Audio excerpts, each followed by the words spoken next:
आज आपण बनणार आहोत दुधी भोपळ्याची भाजी म्हणजेच कद्दूची भाजी। खूप भागामध्ये खूप काही याला म्हटलं जातं आणि खूप वेगवेगळ्या पद्धतीने भाजी केली जाते। मी कोणत्या पद्धतीने करते किंवा माझ्या घरामध्ये कोणत्या पद्धतीने ही भाजी करतात मी तुम्हाला सांगणार आहे। काय करायचं बघा, कढई घ्यायची, कढईमध्ये तेल गरम करायचं, मध्ये मोहरी टाकायची, मोहरी चांगली तडतडू दिली लगेच मध्ये लसूण आणि हिरवी मिरचीचं पेस्ट टाकायचं। आमच्या इकडे ना खूप साधे सिंपल पद्धतीने भाजी करतात डेलीची।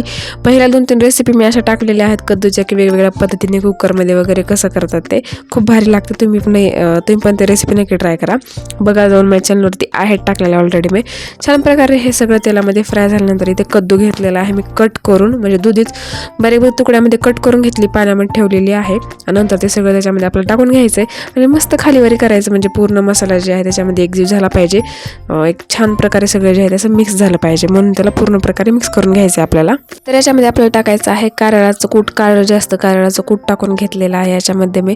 नंतर भाजलेल्या शेंगदाण्याचं कूट टाकून घ्यायचं आहे, अर्धी वाटी भाजलेल्या शेंगदाण्याचं कूट टाकले आणि अर्ध्या वाटीपेक्षा थोडंसं कमी कारळाचं कूट टाकले।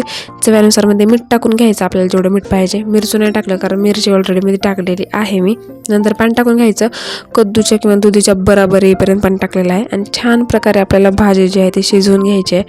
भाजीमध्ये काही झंझट नाही आहे, काही असं नाही आहे की हे टाका ते टाका, नाही आहे। एकदम सिंपल महाराष्ट्रीयन स्टाईल घरगुती भाजी अशी आहे। तुमच्याकडे कशी करतात मला नक्की कमेंट करून सांगा। चॅनलला पटकन सबस्क्राईब करून ठेवा केलं नसेल तर।